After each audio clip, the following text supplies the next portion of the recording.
Hello, internet. How's everybody doing today?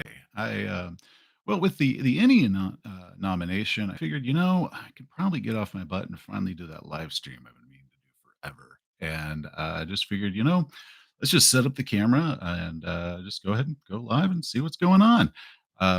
Actually, I'm already set up because I'll be doing some games coming up for different things I'm doing. So it wasn't that hard to set all this up. Anyways, hello. Figure we just ask some questions, do some chatting, that sort of thing. And oh, hello, Andrew Atkinson from Mississippi. How you doing? Oh, wow, there's people from Sweden here, and there's a French guy. Wow, wow, in the UK. My God, this is so weird. How many people are around the world watching me ramble to myself? So the the ENNIE Awards just got announced, so that is voting live. So there's a little thing down in the link below if you want to go ahead and vote for that if you haven't. Um, Hideo from Arkansas.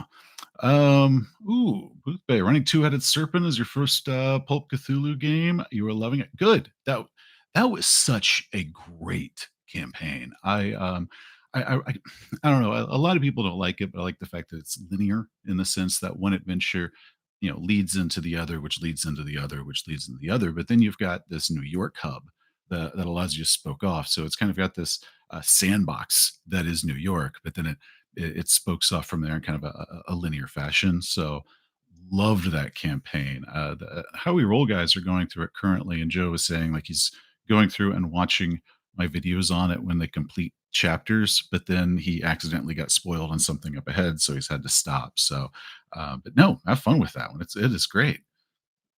And in this Presbyterian, good to meet you at Origins. Oh, those were some good panels at Origins. I had a lot of fun at that one. I hadn't been to Origins before. It was my first time, and yeah, it's significantly smaller than Gen Con, but I also kind of preferred that. Gen Con is just so huge that it's kind of shoulder to shoulder. Origins is still really big, but not at that overwhelming huge. So I had a lot of fun. So hope to go back next year. That's definitely one to go back to. Uh, let's see.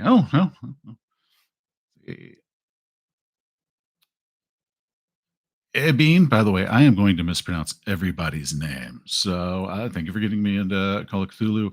Running the game where Bigfoot is a staple threat for one of my players. I currently am doing the longest version of Flotsam and Jetsam with How We Roll, and I have a character who is obsessed with Bigfoots or big feet, I guess. And except he calls it by some kind of local name from his little part of the world that he's from. But no, that's fun because you can have a lot of different monsters pop up that are Bigfoot sightings, and they end up not being Bigfoot or something like that. So it's kind of cool to have a character who is obsessed with some sort of cryptid because it gives you a lot of hooks to pull them in. But glad you're having fun. What is a good system for spy stuff? New Mission Impossible got me in the mood for one. Man, I've heard a lot of good things about Top Secret, but I've never played Top Secret. Actually, I've never played a specific espionage themed game. We've done different spy stuff with Cyberpunk 2020, and we've done some with Traveler.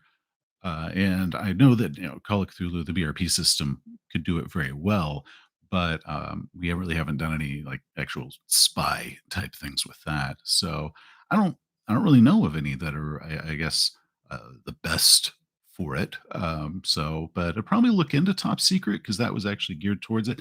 And I've heard really good things, though it's an older game, so it might be kind of dated. Is the old James Bond 007 game. A lot of people have spoken highly about that. I just don't know. Is it because is that good by today's standards? It was that good by the standards of the 80s, and people are remembering it fondly, but it might not be the best game now. But definitely check out those. I know Top Secrets had a newer edition, so hopefully it's been updated to kind of newer gaming styles. If I ever played Warhammer, no. I if really, if honestly, if I haven't reviewed it, I probably haven't played it. And I'm a real hard sell on fantasy. I usually prefer doing kind of modern-ish, kind of, 19th century through sci-fi. That's kind of my preferred zone when I like to do it. A lot of classic fantasy settings just don't appeal to me the way that they used to. I've got so many different types of settings I want to do that I usually end up going to those first. Mercenary Spies and Private Eyes. It's a good spy game. Okay, well, I'll check that one out. I've never heard of it. Um, More MechWarrior stuff in the future. I don't think I've ever covered MechWarrior. Man, I used to always want to run a MechWarrior game for years, and I could never get that thing off the ground. Eventually, I pretty much got all of those scenario ideas that I wanted to do out of my system with Traveler because I wanted to do a MechWarrior game where they had to drop ship and they flew around kind of like Han Solo. They had like a crime boss that owned most of their ship, and they were always trying to pay it off, but never would. And the whole BattleTech universe was going to be there, but just kind of like in the background. Like they weren't going to interact with it really, So they wouldn't be piloting mechs. They'd literally just be kind of smugglers in space, and that's kind of the setup that they have now for Edge of the Empire. And then we got a lot of that at least I got a lot of that on my system finally when we got to play Traveler. So I always wanted to do that with MechWarrior, but that one was just never in the cards for me. So that was kind of like one of my white whale games that I don't know. I think I planned on doing that for probably about 15 years before I finally talked them into Traveler and got that. Um, let's see. I've only ever DM'd D&D before running a group of friends through The Haunting soon after watching Call of Cthulhu videos.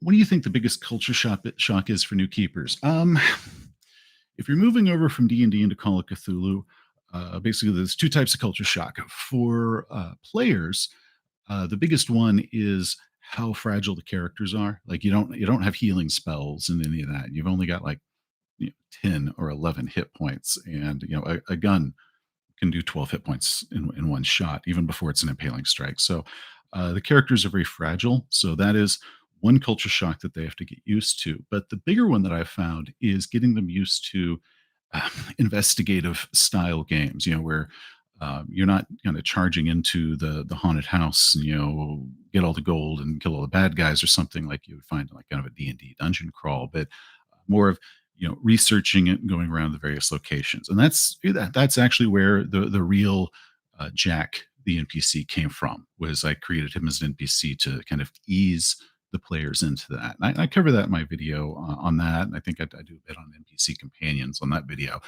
But for game masters, the biggest shocks are, one, you might forget that the players or the characters are that fragile, and you kind of try to up it to make it a little bit more exciting, kind of like you would in D&D, and you end up kind of overestimating how powerful they are, and that ends up, you end up in a situation you've got a TPK or characters that are, taken down too quickly.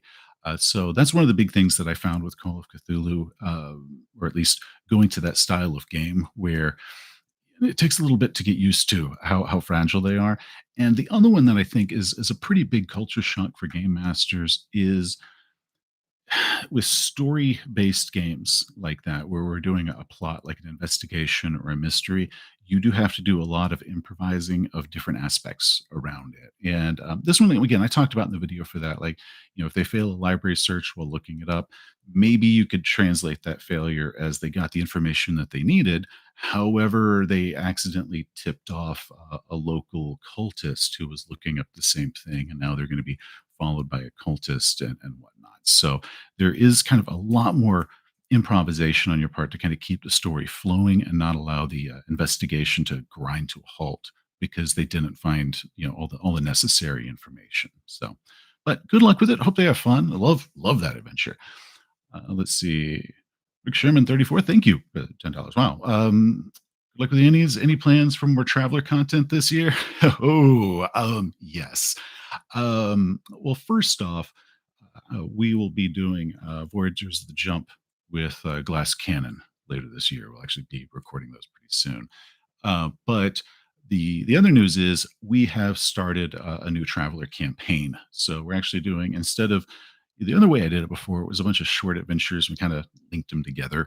We're actually going to be doing, hold on, Secrets of the Ancients, which is a monster campaign. So we've rolled up our characters. We've already done kind of their first adventure with those characters that has nothing to do with the campaign. Just kind of letting them get to know their characters, get a little bit of starting equipment and all that stuff like that. And then the next session is actually we're going to be doing chapter one of Secrets of the Ancients. So I'm really pumped for this one. I'm really looking forward to it. Any reviews I do will probably be done in that campaign diary system, like I did for Two-Headed Serpent, Mystery BT, SHT 365, and that's probably not going to start till after we're about five adventures in. So, 6, 7 months before I actually start talking about it. And the reason is I want to make sure that we made it far enough that, we can talk about the campaign and not been like, and then they died in chapter two. But also, I don't want in the course of my review I might have information that could spoil them if the players haven't made it that far. So I actually want to make sure they get far enough along. I can talk about the various chapters without having to hold stuff back to keep from spoiling my own players. So it'll be a while before any reviews of that come out. Though the adventure that we did prepping for it, that's done. So I'll be able to review that one coming up, and that'll be search and rescue from the marches 1 through 5. So yes, there will be a lot of traveler content from me. I also think I want to do one over the new robot handbook because there's a lot to that book, as well as probably touch on some of the stuff in the new central supply catalog. So yes, to answer that question, there will be more traveler coming up.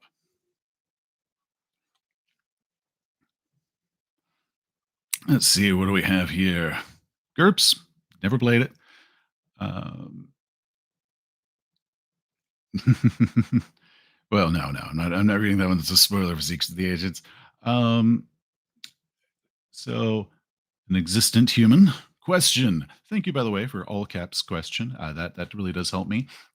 Do you think the Call of Cthulhu is suitable for brand new players? And I mean brand new to tabletop RPGs or games in general, considering how lethal the system is.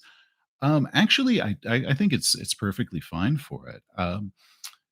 You should always tell the players that they need to play their character like kind of like a real person. If you get thrown from a second floor window, that's gonna mess you up, and that's gonna mess you up for a long time. And I think that is easier for new players to understand that this is like real life than it is for somebody who is used to a game like D&D where you just take a short rest and it's all gone, or then the cleric waggles their fingers and it's all gone. So they don't have to unlearn uh, basically that kind of invulnerability or that quick healing that D&D players have. So that actually is to your advantage. And some of the habits of kick the door down and kill the bad guy is kind of your first response. Those haven't really been learned as bad lessons yet. Outside of any video games or anything that might have played before, but you can't help that. But as far as a tabletop game, no, I think it's perfectly fine for a new one. Just be honest. This is how the system works. This is how healing is. Be careful. But hope you guys have fun. Let's see.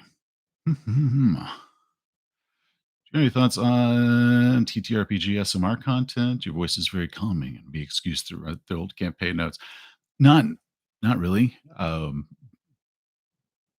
I've been told I have a very ASMR quality, but I don't know if that's a compliment. But no, I've never really thought about it. That's kind of weird because I always feel like whenever I try to do anything like that, it's always coming off as like I'm trying to be sexy, but really just coming off as creepy. Steven Stahl. Oh my God, thank you. Let's see. Just voted for you. Good luck with the Annies. Keep up the good work. Thank you. Thank you very much. This is going to be, well, this is my second Annie nomination. I did win it in 2019, back when they put YouTubers under best online content. This year they put us under podcasts, which I don't know. I kind of wish they had changed the title to just channels or broadcast or something instead of just the word podcast, because that's it's kind of confusing because this isn't a podcast. So, but I'll take it. Doesn't matter what they call it. I'm really excited. So hopefully it'll work. But this is once you've made it to the final five, that means that the judges have selected you, and that's actually the real big compliment. After that, it's people voting, and it could go any which way. But the actual industry people who put who the final five are in each category, that's a real big deal. But thank you. Uh, Question: Love your how to love a mystery, horror, heist, etc. I was wondering if you ever plan to do how to run pulp adventure version.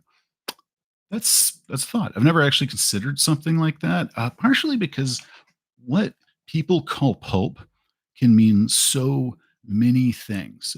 Because like when I think of pulp, I think of stuff like Tales the Golden Monkey.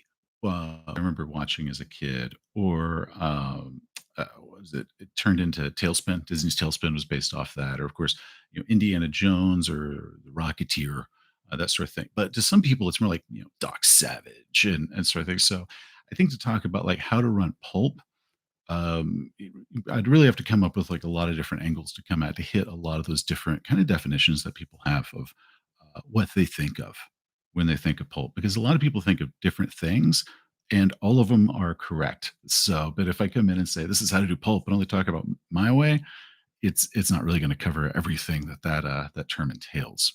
So, but no, that's actually really good. It's a good idea.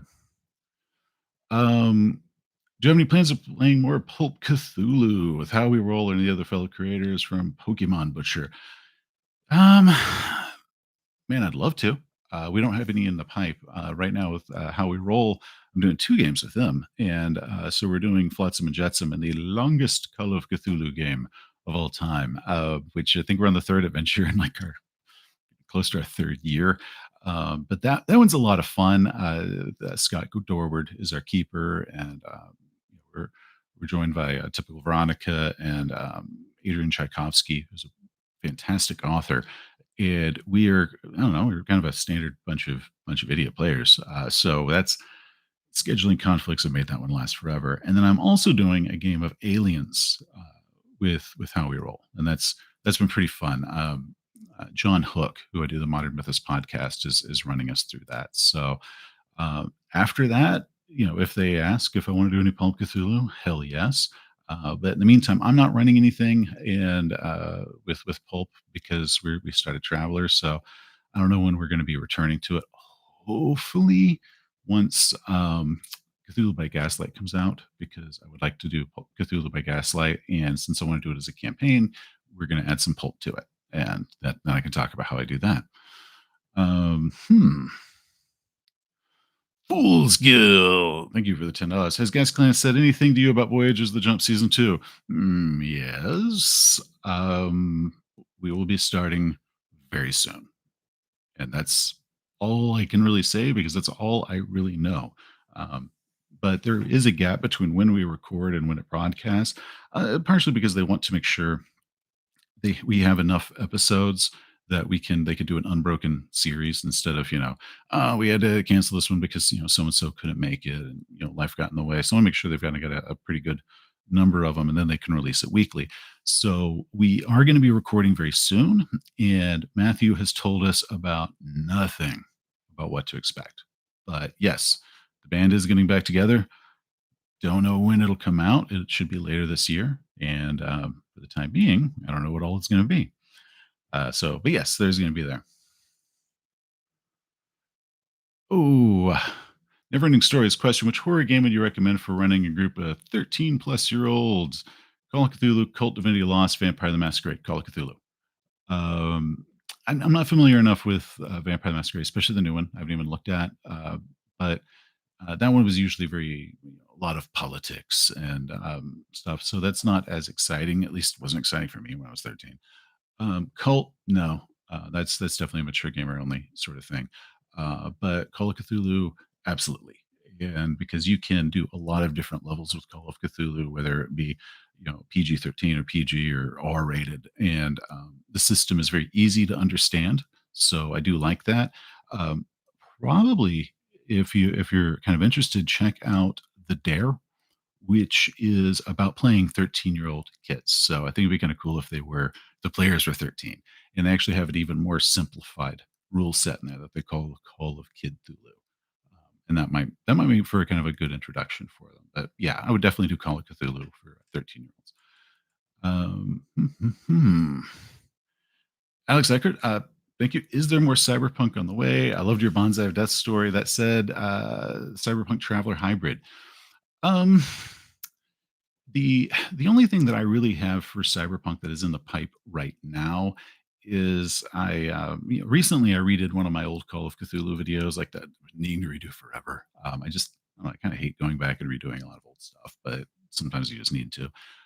Is I really want to do Thicker Than Blood again, and I want to do that one correctly. That was I think probably one of my first scenario review for Cyberpunk, and it was before Jack, and I really had my style, and I got a lot more that I want to say on that one, and also with one that doesn't have audio that just makes your ears bleed because the audio back then was awful. So that's the only thing that I really have in the pipe as far as Cyberpunk at the moment.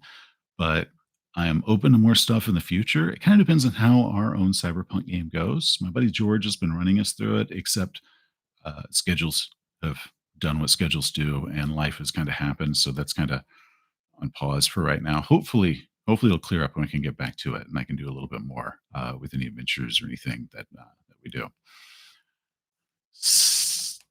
Nail Core Pistol Whippets. My God, that's an awesome name. Question: what is your next literary project? I'm halfway through Ibinus. Would love some more lore videos in the Baldicans or Black Raven on the channel. Not really anything's going on with my writing. My channel actually takes up the vast bulk of my creative energy. That's not actually going towards our own games, because used to that was kind of what I did to burn off creative energy, and the YouTube channel's kind of filling that need.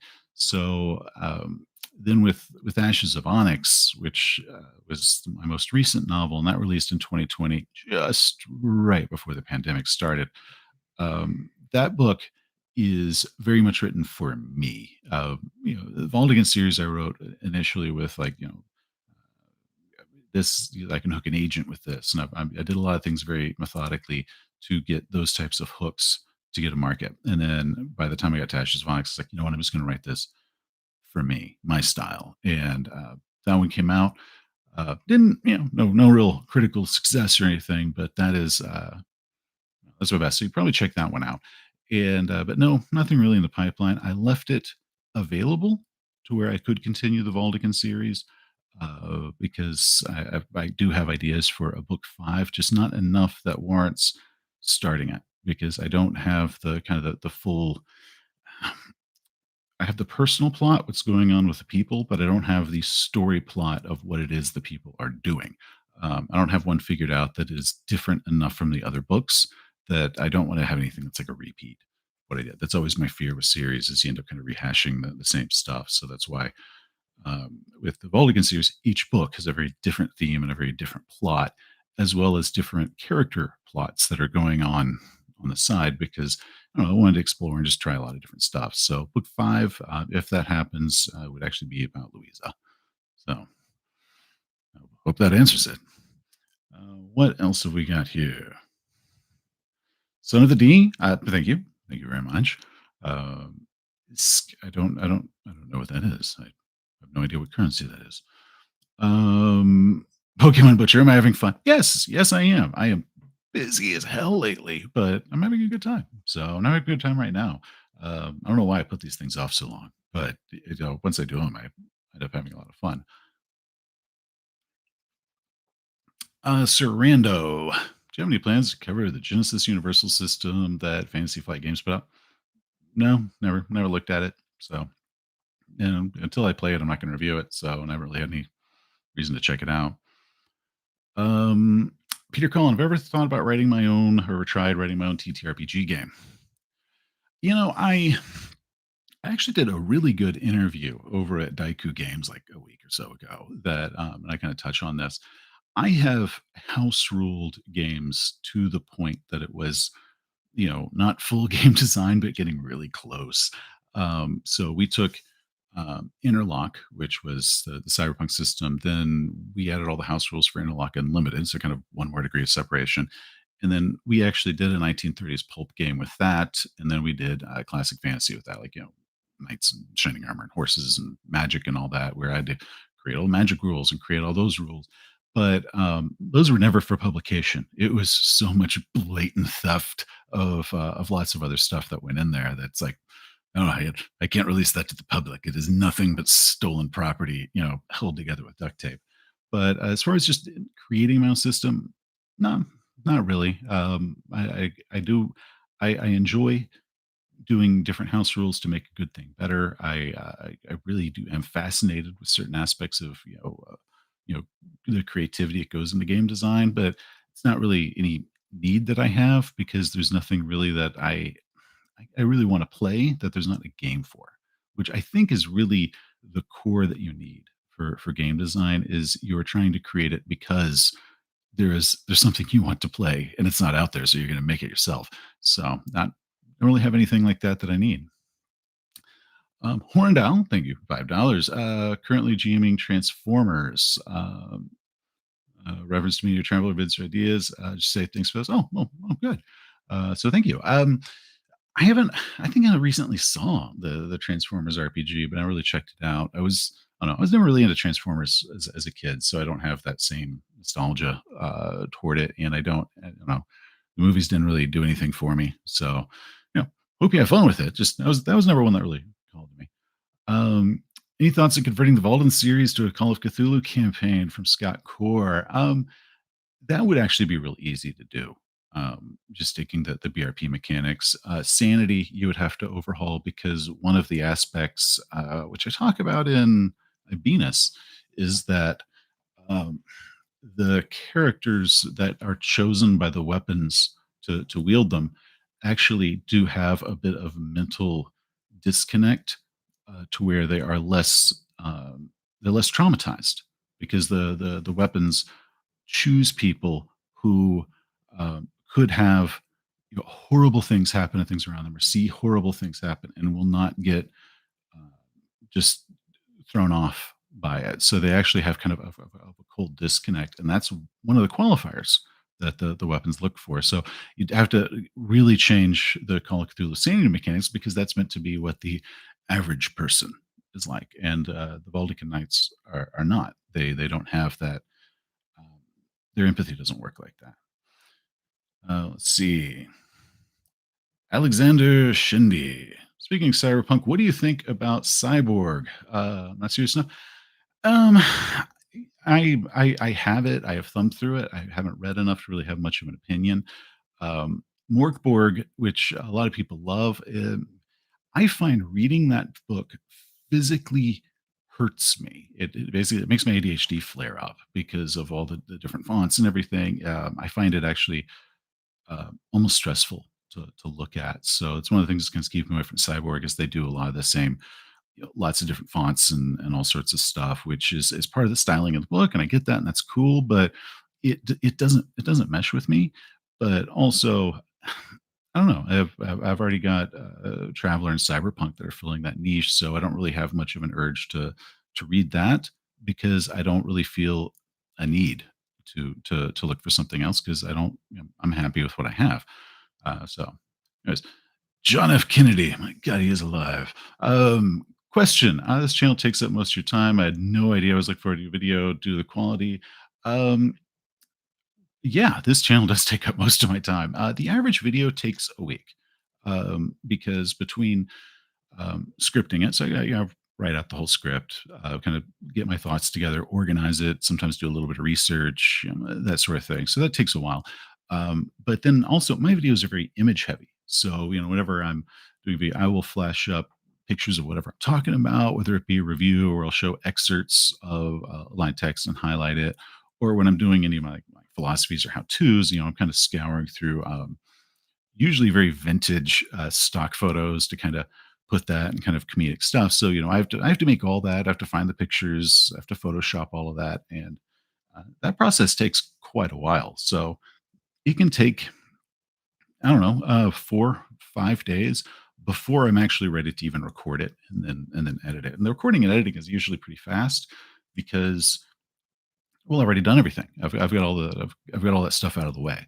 And then when you do videos where it does require a lot of costume changes, of course, that can take a whole day just to do that. So, like with my ENNIE Award announcement, that one was like 3 minutes, but it also required that I had, was it five outfits that I wore? So I had to set up my camera five different ways and just lighting and all that. So, that could take a whole day. And that's before we even get to taking that footage and editing it down to where the two sentences that Mike or Dweeb will say, or the little monologues that Jack gives, then add the green screen effects and all that, 'cause I do all that in post. So even a short video like that took me um, those 2 solid days to put together.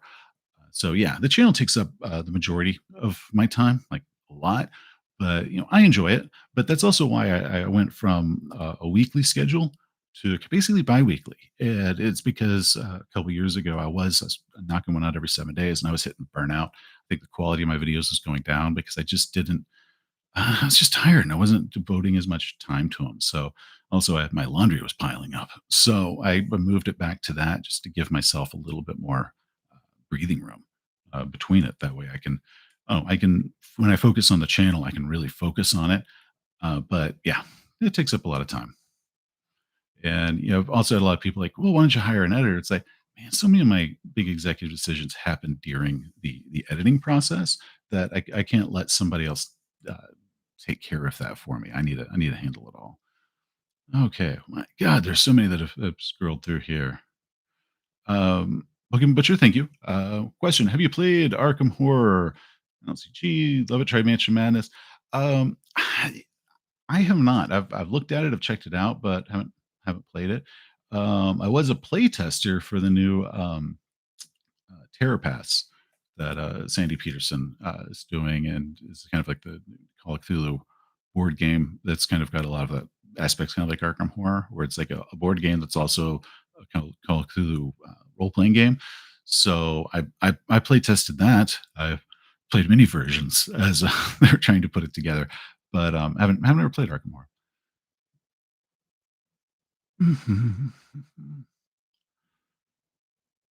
Bo Hort, thinking Mash Slavonics. Have you any thoughts of running a game in Carcosa?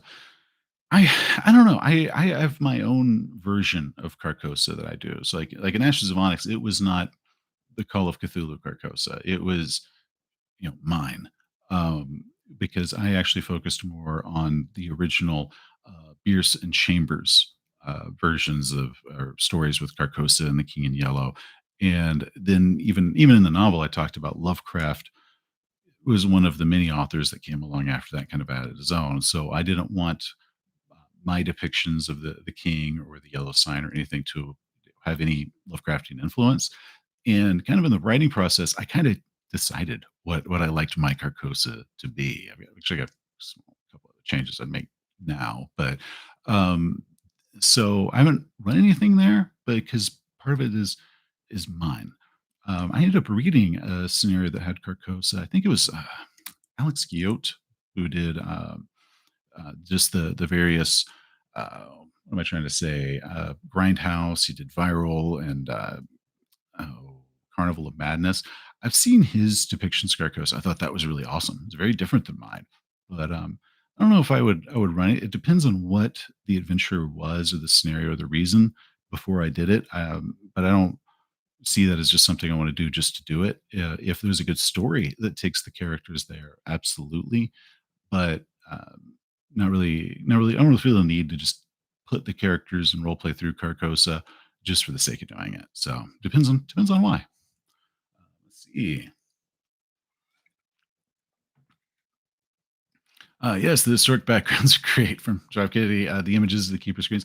Okay, I have way too much fun adding keeper screens and just different GM screens to old timey pictures. Like that is I have a guilty amount of fun doing that, and I always feel really lame because you know, I I kind of construct this little screen. I set it in front of them. I have to Photoshop different elements around the desk, so it's clear underneath it, and sometimes I'll add a reflection of the screen on the desk. And so much time goes in, and then when I make the video, and it's like up there for like 4 seconds, and then it's gone. It's like, wow, that was like 2 hours of the work, just gone, and it doesn't stop me. I'll do it again in the future. So it's just that's a guilty pleasure of mine. I'm glad other people enjoy it because that encourages me to still do it. But yeah, that was a silly idea that I had one day that has just kind of become a thing that I do because oh, I like it. Um, Arid Moose. Thank you for the $20. Enjoyed your interview on Daiku Games. That was a really good interview. He is a very, very good interviewer. I've gone through a lot, and he is really good. I enjoyed every part of that conversation. Um, and especially just beyond D&D and other types of games, very relatable. I had a laugh at the new Blade Runner supplement as the PCs have replicas of their own. You know what's weird is I was at Origins like what a week or two before we recorded. I think the week before we recorded, I was on a panel with Free League talking about what they have planned coming up. And so, they talked about this stuff, and Blade Runner came up, and I said the same thing. I want a supplement where you play replicants that are hiding from the cops. And they're like, hmm. And then we get back, and 2 weeks later, they announce that they've been working on one for a while.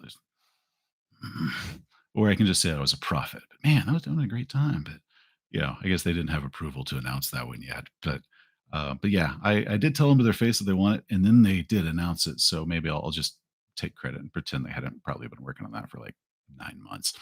But yes, I am excited to see that because that's one of the things that I have as a criticism of Blade Runner is I really want the aspect that you can be replicants hiding from the cops. You don't just have to be cops looking for replicants. I think that adds just a lot more layers to what you can do with the game, as well as if you have a game where your comp that's a replicant decides to, uh, disobey orders and go on the run themselves. Like you've got this as a way to do that. How you go from being a Blade Runner to an on the run replicant. That book would allow that transition and not have GMs just kind of like figuring that out. It can have a lot of cool ideas that a GM might not have come up with on their own. Let's see. Oh, what do you think about Pulp Cthulhu scenario where the players have to maintain a boat carrying precious cargo while being attacked by waves of deep ones? Um, I, yeah, sure. As long as it's more than just waves of deep ones, as long as there's more to the scenario, such as getting the stuff onto the boat, other problems they could have on the boat, what they do once they arrive at wherever they're going and whatnot, instead of just the whole game is just you're on a boat fighting off waves of deep ones like a video game. But yeah, oh yeah, do it. That's that's great. There was the old what was that? Dark Corners of the Earth video game. Go look through the video games, glitchy as hell. And there was a scene like that. And then at the very end, this monstrous deep one comes up and you're firing at him with a deck gun. So that was, I don't know, that was frustrating just because the deck gun was glitchy. But that was fun. So, but you can do that with Pulp Cthulhu. Yeah. Thoughts on Baldur's Gate 3 from John Hancock or Geeking with John Hancock. Thank you for the $10. No thoughts on it. Never really got into the Baldur's Gate series. So no real thoughts. I don't really play video games as much as I used to.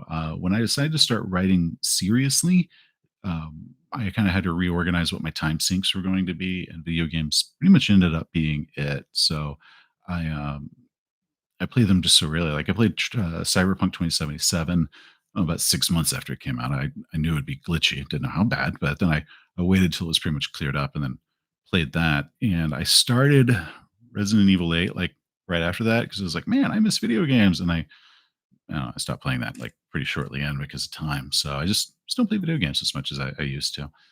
Um, which is laundry is important. Yes, yes, it is. Um, the August Caesar. Hey Seth, just bought an exquisite corpse. Are you doing a review of Dystopia Rising Evolution? Um, I have not played Dystopia Rising Evolution. I had pre-release copies because the stories that we wrote for an exquisite course had to follow the canon. And then actually a good buddy of mine, like one of my closest friends, actually is part owner of a Dystopia Rising LARP in Arkansas. And so I've known about the LARP for years because I've always had him telling me about it and just kind of talking shop with me. And it's kind of amazing how many of his complaints are the same as a just tabletop game master, but on a completely different scale because you're all there and you've got 40 participants or so instead of my little table of four. And but I haven't played it, and part of that's because is I asked him to run it. He's like, I I just know the actual LARP so well that the tabletop version, he's very unimpressed with. And I read Trouble on the Steel Pier, which they did, and it had a few issues that bothered me. Partially because in Dystopia Rising, you at least with that scenario, you can't fail, such as if your characters are trying to get into a place and there's a doorman, and the doorman's like, "No, you can't come in here," and you can do your charm or whatnot. According to the module, no matter what you roll, he's going to let you in. But if you fail, like the worst ever, once you go inside and once you get the stuff, you get thrown out. And if you have any winnings at the casino or anything, they take your money. And I don't like the fact that they have removed that level of failure altogether from, like, he's not gonna let you in, you need to find another way in, whether you could sneak in or you could wear a disguise or, bribe the guy at the back door, whatever it is. And it really did kind of limit the amount of stuff the characters could do because failure really wasn't an option anymore. It's kind of the idea of failing forward taken a little bit too far for me, because I think some of the best tabletop stories, especially like when you look at my war stories, come from they failed and this is what ended up happening as a result or how they ended up overcoming it. And I think at least with Trouble on a Steel Pier, they took it away too much, and that was a bit of a turnoff for me. Let's see. Did you ever try Star Wars Genesis System Fantasy Flight games? Um, I've played it. A buddy of mine's run us through some. That game kind of stalled out, but I enjoyed it. I don't like the dice. I just don't. I think it's part of the uh, old dog new tricks sort of thing. But I did find trying to determine which symbol is which symbol out of, like, all of them, and they're all rotated different ways because you poured your dice, to actually be just real difficult for me to do. I never got comfortable with the dice as many times as we played it. So, mm, no, I love a lot of aspects about that game, but I really, really don't like the dice mechanics. It feels very gimmicky to me. Like this is a way that they can sell you some very expensive dice that I don't think it's not my favorite. Um, Sorry, just joined. I've answered this. Have you taken a look at the new Black Chromebook from Cyberpunk Red? Um, I flipped through it. I really haven't put much time into it because I really haven't done any Cyberpunk Red since that book came out. I it is, from my impression, looks very difficult to sit and physically read. It looks like it is very, very optimized as a PDF, which is really cool if you're doing it as a PDF. I am a fan of physical media, so I did find that um, not as easy to just get back and forth through because it's very optimized for being PDF. Which I had that same criticism with the main rule book, but I haven't really looked at it enough to have much of opinion. Other than the fact I'm happy it came out and love the art, but that's about it. If we ever get back to our cyberpunk game, and I have an opportunity to, like, really read it in relation to a game that we're playing, yes, I will have opinions. But till then, no, not really. And let's see. Do I have any dice boxes for my dice, or do I dump them all into one place? Oh, yes, I have. I have dice boxes. I actually have um, three places I store my dice. There is the dice box, which is like this big long box because it's big enough to hold, like, wet erase pens and all that. Which then I filled up with dice so much I can't fit those anymore. But that is where I keep my dice. Then whatever sets I'm using for whatever games we're playing is actually usually just left in the dice tower, in the tray of the dice tower. So if we're playing a lot of Call of Cthulhu or something like that, that's just where my Call of Cthulhu dice are. So right now we're playing a lot of Traveler, and it's just loaded with d6. That way I can just grab the dice tower and it's already got all the dice. And then because I have a lot of dice towers because there was a spurt where it became a really popular gift. Uh, I've got another one that's just loaded with aliens dice because I'm doing a game of aliens with how we roll. But then I have my other spot where I keep my dice, and that is this bag that is about yay big, but it is split into six pie wedge sections. And that is for my loner dice or dice that are no longer worthy of being in my dice box. And so each section is like there's one for D4, D6, D10, D12. And it's real nice. And it has a couple pounds worth of dice in it. And so I have that as like my loaner bag. Or when my buddy Jesse, who is actual truly dice cursed, when his dice are being little dicks to him, and it's just surreal to watch. We will pull that bag out, and then he will take a dice out and roll it, and then not put that dice back with the others, and kind of go through them. That way, the dice don't have an opportunity to tell each other that how bad they're supposed to roll. But that's the third place I keep them is the where all the others go, usually to die or be Jesse's backup. Okay.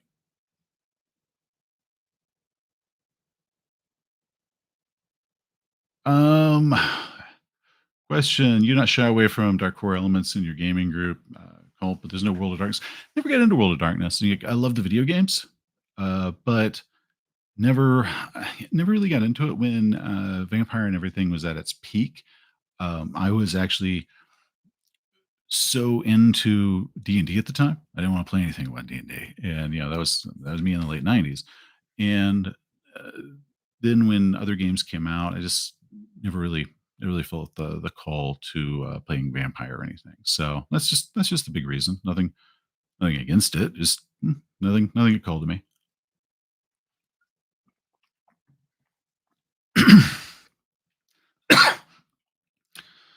Dice question coming off the Black Chrome question. I don't know, man. I haven't really looked at it. I just said. Um, See, the August Caesar. Thank you, Philip. What zombie tabletop game do I use for games? We actually, when we did it, we just used for years Cyberpunk 2020, and we just removed all the cyber stuff and just used the combat rules. I think 2020 was better for it than Red, just because I like the randomness of the hit locations versus you have to call the head.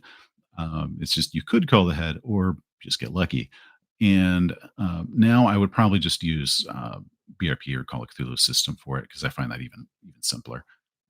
And that does have an optional hit location thing where you can either call a headshot or you know spray a zombie with 50 bullets, and let's see, maybe you just happen to get lucky and hit the head. Because I kind of like that aspect that it doesn't always have to be intentional, but it could be intentional if you take whatever minuses or whatnot to do it.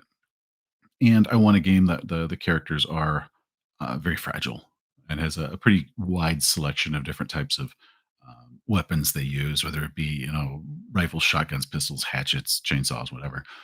So I would probably use the Call of Cthulhu now, but classically, I've only ever used Cyberpunk 2020. Let's see. This Sorry, so that was the illusion panel. Yeah, and I've done a few live panels, but my last live chat for the channel was actually a year ago this month. Because I don't know, I'm always like, oh, I don't ever do them. I always come up with some excuse not to do it. Then it's too late. I'm like, oh, I'll do it next week, and then never do.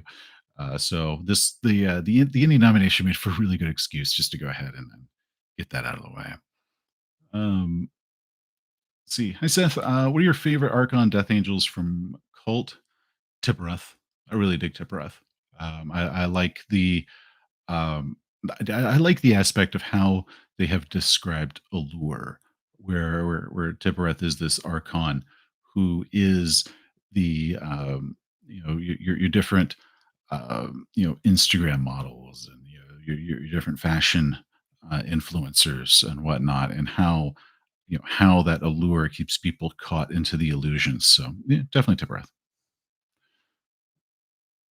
I've ever thought about classic Deadlands. Never played Deadlands. I always like the idea of a Western game, but never enough to really play a Western game or try to talk my players into it. One of them would love to, and the other players have just been kind of like towards doing a Western game. And since I'm not passionate enough about one to like push them, the ones that really don't want to into doing it, we just never do a Western game. Mhm. Ever played any supers games? No, never really felt the need for superhero games. Just not my thing. Question: do you have an opinion on the old school Renaissance? Yes. Have I ever played the Dreaming Stone?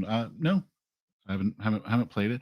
I'm actually not a big fan of the Dreamlands in Call of Cthulhu. Like I prefer the games to be more grounded in the real world. I think Dreamlands, so many times I've seen it used, it gets just kind of wacky. So I actually find when I was looking through a lot of different campaigns, I was looking for whatever campaign that we wanted to play next. We ended up on Secrets of the Ancients. Went through a lot of Call of Cthulhu scenarios, and it was like every time the Dreamlands came up, it was like, oh, just because I'm just not a fan of them. I know a lot of people love them. That's cool. Ain't my thing. Have I run BRP in fantasy? No, haven't done it yet. We've done BRP in post-apoc. We've done it in sci-fi, and but haven't tried fantasy. Question: what software do you use to make towns in your games? Have you tried any of the 3D town making games? Look, man, I am so old school that my towns that I make for my games, I usually actually draw out by hand on just some white paper. I do it in pencil, ink it over, then scan it. And when you watch a lot of my videos, that's I'll show maps for different like fantasy towns, and that was just me going in later and adding some color, like greens and blues and all that stuff. But that's just hand drawn. And then for some stuff now, I might use different Photoshop elements to do it. But I've never used any of the fancy map makers. Okay, I used the one that came with a CD in like 1999 with the Dragon magazine thing, but that crashed, so I haven't used any since. Mostly because a lot of the fantasy map makers, or any of the map makers, I envision wanting to do stuff that is very difficult to translate into those of just different shapes or different types of things that I want to do. Like if I want to do a fantasy city that actually has a canal system as well as a roadway system, like Venice or something. Like find it a lot harder trying to figure out how to do that in the program than it would be just to grab a pen and do it myself. So never really got into them. Cessarin. Thank you for the $20. Enjoyed Ashes of Onyx. Appreciate your views, takes on the modules.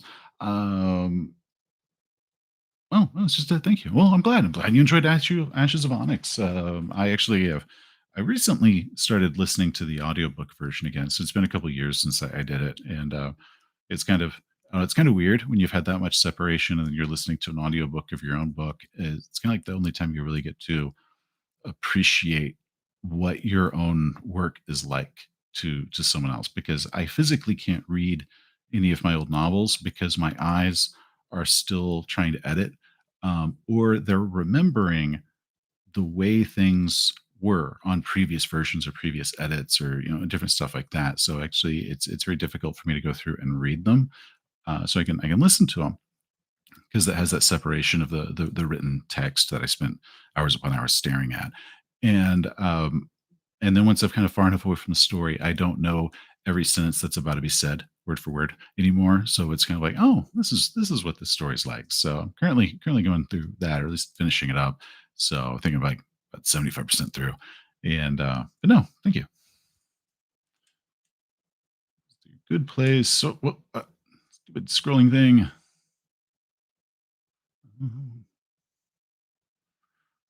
Well, I just started a really good question, I thought, and it's Cole Van Soak. Is there a place to list all the links and podcasts and channels and everything I've been guests on? I do have a playlist on YouTube for interviews. Like anytime that they've done I've done an interview with somebody on YouTube, I have a playlist of just those. And then I've got like another one of all the actual plays that I've done on YouTube that is just those. But as far as like all the different podcasts and stuff, not really. I don't know. I used to keep track of it, and then I stopped, and then it just at that point, I was like, oh, I'm so behind on it. I never kind of started again. So no, I don't really have a database of all the spots I've done interviews at. Usually, when they come out, share them and stuff on Twitter. I don't know, I don't really share them on like my little YouTube announcements thing because I don't like just spamming people with stuff, which I don't know. It's there so I can make an announcement every once in a while, but then when it comes time to make an announcement, I'm like, yeah, I don't want to bother people with this stuff. I mean, they subscribe to me. Why would they want to listen to what I had to say? I don't know, but not really. Sorry. Junker, how would I feel about revamping old Call of Cthulhu classic snares and use them for Delta Green, something like Shadows of Yogg-Sothoth, into a DMD or Delta Green Modern? Sure, go for it. I mean, you'll have to make any necessary changes as far as like getting the agency involved and any of that type of stuff. But that's just kind of reworking the hooks and whatnot because that's just part of doing Delta Green versus Call of Cthulhu. But no, I'm perfectly fine with that. One of the things with a lot of those old scenarios that were set in the 20s, it's usually not that hard to update them to the modern day. I mean, you just have to kind of look at it and think, well, how would cell phones and internet change this? And but many of the times it doesn't really change much. So then you would just have the added part of how do I get the agencies and handlers and all that involved in this to make this like a mission versus you happen to come across this. But I think that would actually just be the hardest part. And for a lot of scenarios, wouldn't be that difficult. Just trying to re-skin the hook and everything around it. But good luck. That sounds good.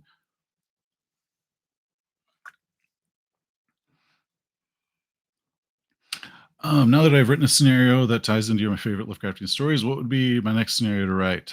This is from Elfbait. Nothing at the moment, but I have. How many scenarios do I have in the pipe right now? I have some stuff for Call of Cthulhu that is in publishing limbo. I mean, it's been written, it's been turned in. They've had it for a while, and then I've got some stuff with Helmgast that's currently being worked on. So anything that I do might be a long time before it comes out, just because of the speed of publishing. But I do have some stuff that is coming out in the future and I am not at liberty to discuss until the publishers make any official announcement about it. Um, Wolf Moon, you mentioned you're playing Secrets of the Ancients. How is it? Have not actually started Secrets of the Ancients yet. We have done character creation and we have done the setup. So, like, all the characters have links to the NPCs through their backstory, so the contacts and everything like that. That was a suggestion that it gives, and I love that suggestion. Definitely do that. All of the characters, when they're writing it up, had to tell me what world they were from in the Regina sector, because I didn't want to like let them be from all over chartered space, and then it's like kind of like impossible to bring in all their backstory stuff if they're like 19 sectors away is where they're from. So it's like you're all from this sector, and they tell me which planet it is. We try to kind of choose the one that worked best for what they were envisioning with their backstory and whatnot. And sometimes a couple influences back and forth of what that entailed. And then after we finished character creation, I made a file that I sent to each player about the world that their character is from. And that included a lot of information that will appear in Secrets of the Ancients because their character would already be familiar with that. Like, so one is from Beck's world. So he already knows what the town looks like. He knows about the situations going on at Beck's world. He knows everything about Beck's world. And he had also worked in, he was a scientist in history and archaeology. So he has connections already with the archaeology teams that are working there.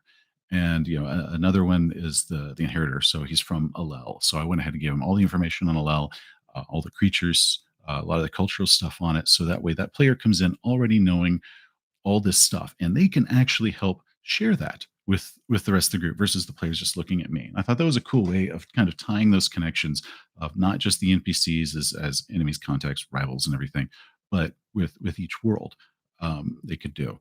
And the next session, we will actually do the official start of chapter one. So we've actually done the setup. We did search and rescue, where they're operating a rescue ship, waiting for their ship to actually get through its big overhaul, so they can take custody of their own ship that they got during character creation.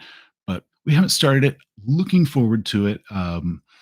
couple changes I'm going to have to make just to because a couple parts are kind of railroady or look problematic. So I'm going to be making some changes to it. But oh my god, it looks so good. I'm very much looking forward to Secrets of the Ancients. We are at 1 hour now, and so I'll probably be wrapping this up pretty soon. So I don't do the mistake I always do, where I go for 2 hours, but by the end of it, my brain's mush and I'm not really coherent anymore. So hopefully start wrapping this up pretty soon. Um, Legendary Toaster, want to give my thanks for your overview series. My ADHD brain can't read this much text. Special thank you for video and Open Highway for 2020. Um, no, oh, thank you. No, I understand. I understand ADHD brain, so I get it, and I'm glad that any of my videos can help any game masters out there. A lot of the times, I think my videos are saying things that people already knew, but had never put conscious thought into them. There was a video recently. I'm actually going to be referencing it in the video I'm working on now.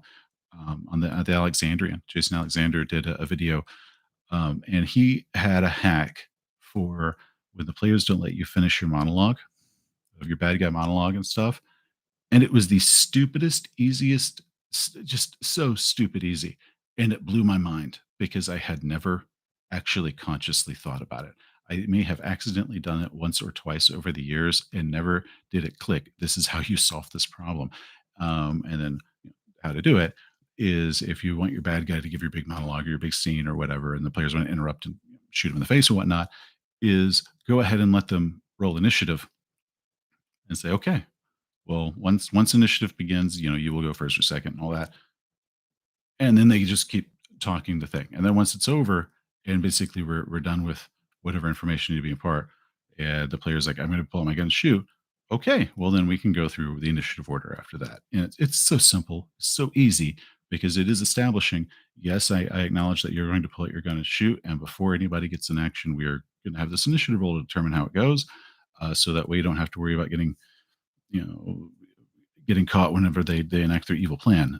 But it's just so easy. And the whole time I'm like, why did it take me 30 years and then have to have somebody tell me what it was? That was obvious. So I think a lot of the stuff that I say is like that, where I think people know it on some level, but they've never heard it said. And it's like kind of an aha. But anyways, it's always I love knowing that I'm helping anyone out, just kind of with their game or at least organizing their thoughts. Joe Kerr, have I seen the show 30 Coins? Oh, Jesus. Loved that show. Um, yeah, he wrote a couple modules in Spanish for it.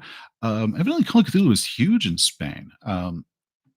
Sandy Peterson was talking about that. He recently did a con over there, and it is a very, very, very popular game in Spain. And I don't know if it's number one still, but and a lot of that had to do with Wizards of the Coast did a very poor job um, bringing their games into there, and but Call of Cthulhu had whatever licensing it needed for a good Spanish translation. But no, I haven't checked them out. But I love 30 Coins. I thought the show was wonderful. It basically hit a lot of the buttons of what I like in a good horror. Um, Question: when is Jack the NPC doing a live show? What it would take for Jack the NPC to do a live show, because I did figure out how to get this stupid thing to have black and white, I think. But it would require that I have to have a wingman who is behind the scenes going through questions for me because he would have to put them up in large print for me to do because Jack doesn't wear glasses. Unfortunately, I wear glasses. So like if I took my glasses off and tried to read all this as Jack, I wouldn't be able to see it. I couldn't see a damn thing.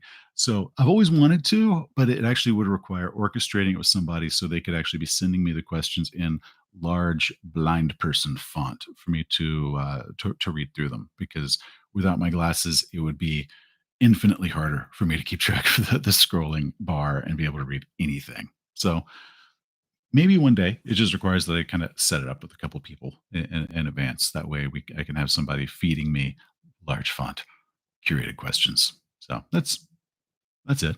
Maybe one day I'll get off my butt. Um, Yellowmouth, who is your favorite member of Glass Cannon and why is it Joe? Is this Joe? Is it? I don't know. I don't know what Joe's YouTube name is. I'm willing to assume it is. So Joe's cool, but this skid's my favorite. Let's see. What do we got here? And then we can probably wrap this up. Let's do like just do a couple more questions. Favorite horror author by Carson Smith. Fuck yes. What? See, I enjoy King, but I wouldn't list him as like one of my favorite horror authors. He's very consistent. I trying to actually remember some of the stuff that I recently read, and the problem is I can remember book covers and I can remember book titles and I can remember author names, but not for any of the same thing.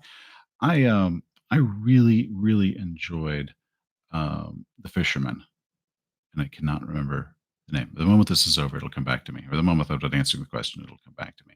Um, I don't really have much in the way of consistent. I enjoyed a lot of Clive Barker. He was one of the most influential authors on me.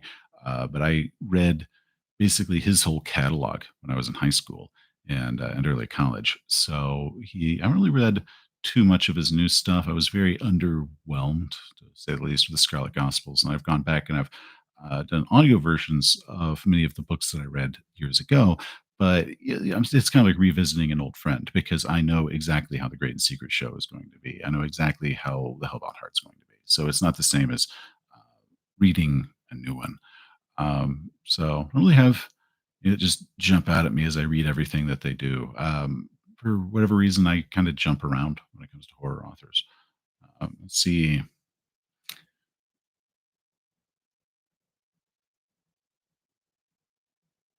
Um, Now there's a new Alien RPG scenario out.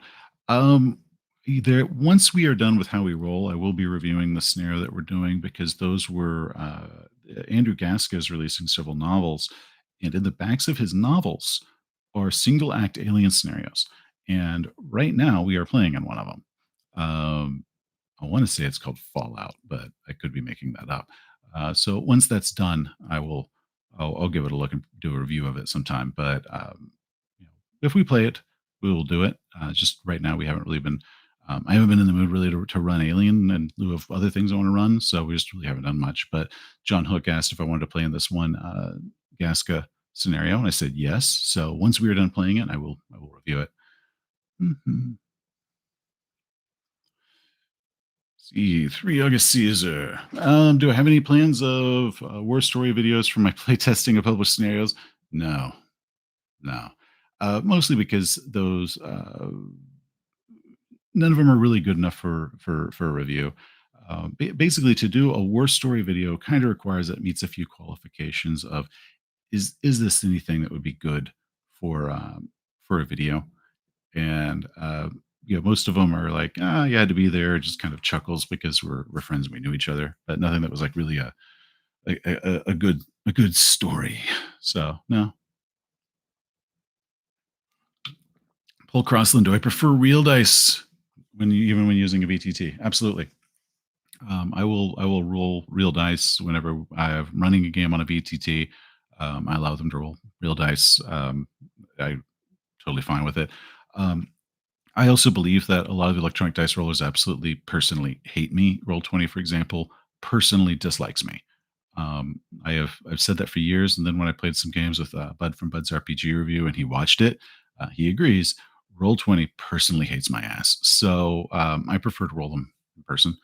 But if they want me to do the online one, yeah, I will. But if I get the option, no, I'll roll the physical dice.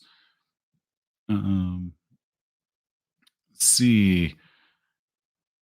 Terry Theseus, the one about the Orient Express that was going to be that con. That thing fell through, and the guy we're putting it together fell off the world, as far as I know. No clue what happened there. But yeah, there was like a setup. There's this big announcement, and then no one who is doing the thing ever heard anything. And I don't know if it was related to COVID. I have no idea what happened. So yeah, that was a big disappointment. But I think originally a lot of that kicked off when the right when COVID was starting, and I think nobody knew that it was going to be lasting as long because I think that was like March of 2020 when they did the announcement, and they set everything up with us in February 2020. So I that might be it. I don't know. Nothing ever happened with it. And let me see. Let me go ahead and get just one or two final questions. I think I said 4 or 5 questions ago. Um, Craig Cisco, longtime listener, first time caller. Any plans to return to the Glass Cannon Network series? Oh yeah, man, you weren't here at the beginning. Yes, yes, I will. Keep your eyes on Glass Cannon for Voyages the Jump. See what happens there. Um, Liam Conroy, will there be more episodes of Flotsam and Jetsam? One day.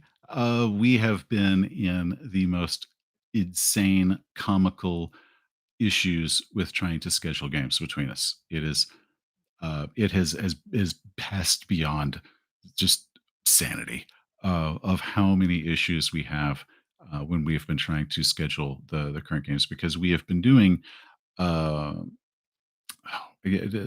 there's like some insane asylum one that's up in Michigan, and I have no idea how long we've been playing this scenario, but we have these huge gaps where schedules have not aligned, and then we finally get these schedules aligned, and we're like, yeah. Then there's a last second issue that comes up for whatever reason among whichever player. So yes, Flotsam and Jetsam should return. We're several episodes deep into the next scenario, and Joe's doesn't want to release it till it's done, which is pretty smart for him because none of us could have anticipated how long it would be before we will be able to finish it. One day we hopefully will.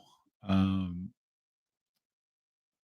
what is the next cult how-to video? I want to do one over the mental stability in cult. I just haven't really felt the need. The cult ones are not popular in the least. So I'm mostly just kind of doing that for like a super small niche, including myself. So I will be doing it, but I needed to kind of get some other stuff to get some lifeblood on my channel, which I did. So now I can return to cult, which will have like no viewers except for super small number, and we could talk about that together, and then I can talk about a more popular subject after that. But with YouTube, the way the algorithm works is if I do, I need to like have that variance of popularity. And earlier this year, I think I had done so many videos that were so niche that it was not working for the algorithm. So I'm like, okay, I'll hold off on cult, do some of my normal stuff, and then I'll drop cult and then do something normal again after that to make up, because not that many people are interested in that series, which is fine. But I'm going to do it. I just need to make sure that YouTube doesn't like drop me, or at least stop promoting me to anybody because of big, like kind of a lull in viewers. Anyways, yeah, that's kind of the work side of things. Um, Shanvieta, any suggestions for a Nazi punching Call of Cthulhu adventure, not Octung Cthulhu? My players always went down for Nazi punching, New Indiana Jones, or pushing for something. I don't know of any scenarios where Call of Cthulhu you get to punch a Nazi. Uh, Mostly because I really haven't paid attention to any of the stuff that's like set during the 40s, and very little from the 30s. Like there's like a couple things. Like there's like one guy in Fear of Flying who's basically selling the Germans I think helium, because for their zeppelins, but nothing like that. No.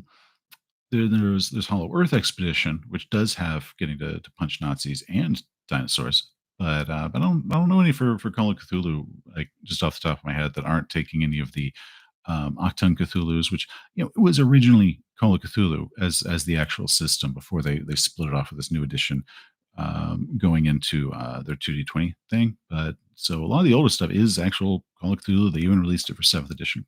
So might want to look into any of that.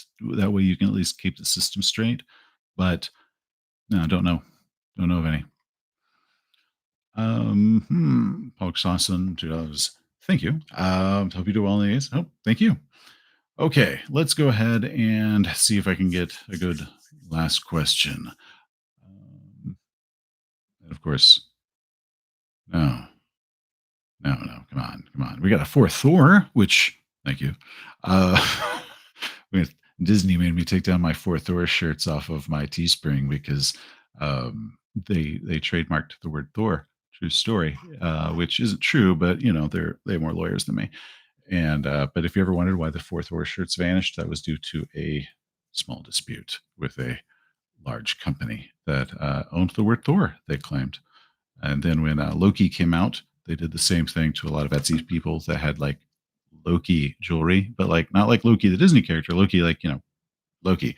So anyway, yes, yes, they trademarked Thor. They think.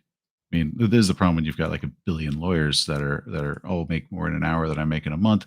Is they can say they trademarked Thor. Can you afford to prove that they clearly cannot do that thing? Yes, yes. Welcome to that world. Um,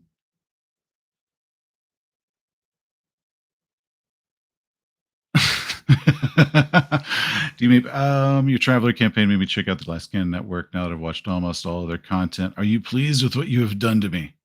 Yeah, I'm good with it. I'm good with it. As long as you join it. Um, so it's no German version of Traveler. Did not know that. Going through the scenario with John. You guys making D&D type adventures. Oh man, John and I actually need to go back to working on kind of look through the scenario we started. Like we've got like an outline for it, and then kind of dropped the ball. Both of us got busy. But there's a million guys making D&D type adventures. So I haven't done that one on YouTube yet because John and I are actually doing one where we like really get down in the weeds. Like I've done like how to do these types of scenarios, and I've done some tips for publishing, writing scenarios for publication. But John and I are actually going to be like doing the whole process. And I don't know. I've never done like a self-publishing thing before, so I don't know what all that takes until I do it. So, and that one, I might do a video once I have it and get everything done. But until then, there's no real point on like how to self-publish if I've never done it because what the hell do I know? But I can tell you how to write the adventure. I can tell you some tips on writing it for publication, which I've done, but never the actual step where we are securing our own art and we are doing our own layout and all of that. That's a world I am not familiar with. And anything that I gave there as far as giving tips would not be firsthand experience, which means it is just useless. So, anyway, I think that is a good spot to end this stream. What is the terminal velocity of a bonsai tree? I have, well, 2d6. That's what it is. I'm happy people enjoyed that video. I wasn't, I'm never sure with my war story videos if anybody will find them as funny as we did. But I am glad uh, that one had a good reception. Nothing's ever going to match the reception the Scott Brown incident had, which I truly thought nobody would give a damn about. But clearly, clearly, what I know. Anyway, guys, I'm going to go ahead and wrap it up because my brain is already getting mush, and I am running out of fluids to drink and keep my mouth from being sticky. So, everybody have a wonderful, wonderful rest of your weekend. Once again, if you have not voted in the Ennies, there's a link down below. Since I am up for best podcast, because for some reason they have me listed under podcast. But yeah, and but everybody take care, and until next time, have a great day.